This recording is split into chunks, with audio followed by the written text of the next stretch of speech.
just say na ya so okay let's go မိမယူလို့ရှိရင်လေသူများကြီးပြောရမလားဘသူ့ကိုယူလို့ဘသူကအဲ့လိုလူမျိုးလေးလိုထားတာလို့လုံးဝမအရွေးမမနဲ့ဘသူမှယူစရာမလိုသူနာပြုကိုယူမိုးလင်း9နာရီကလေးကည9နာရီထိရှင်ကိုလူမျိုးလေးလိုထားမယ်ပြန်လာရင်ရှင်ဘာသာရှင်စားချင်တာတွေစားကိုယ့်ဟာကိုချစ်ပြုတ်ထားရှင်ချစ်ပေးထားတဲ့ဟာကိုပြန်လာရင်အစင်းနဲ့စားလိုက်မယ်အဲ့တော့ရှင်ကိုလည်းလူမျိုးလေးလိုထားတယ်ရှင်ဘာသာရှင်လူမျိုးလေးလိုလွတ်လွတ်လပ်လပ်ကိုအဝတ်စားကိုရှောကိုအလုပ်ကိုလုပ်ကိုထမင်းကိုချစ်စားအေးစစ်စစ်ပဲထားတယ်ပြီးတော့ဟိုကျောင်းဆရာမတွေကမှ3လပိတ်ရင်ပိတ်အောင်မယ်ကွယ်ကျမတို့ကလုံးဝပိတ်ရင်မရှိဂျူလီနေ့အဲ့အာမဟောဆိုလို့ရှင်ပါလဲနေ့ရက်စီတို့သူများရေဆိုကွာပိတ်တာတော့တခြားရှိတာပေါ့သိရမလားနေ့ရက်တက်ပြီးလို့ရှင်ဟိုဟာမျိုးပိတ်တာလေဒါပေမဲ့ဘယ်လိုပြောရမလဲ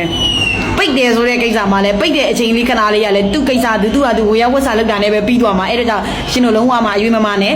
လူပြိုလေးလိုနေခြင်းနဲ့ဘဝမှာတက်တက်လုံးကိုဘာသာကိုပဲအေးရအေးချောင်းအေးစစ်စစ်လေးနေခြင်းနဲ့ဆိုရင်အရွေးမမနဲ့သူနာပြုကိုရှာယူ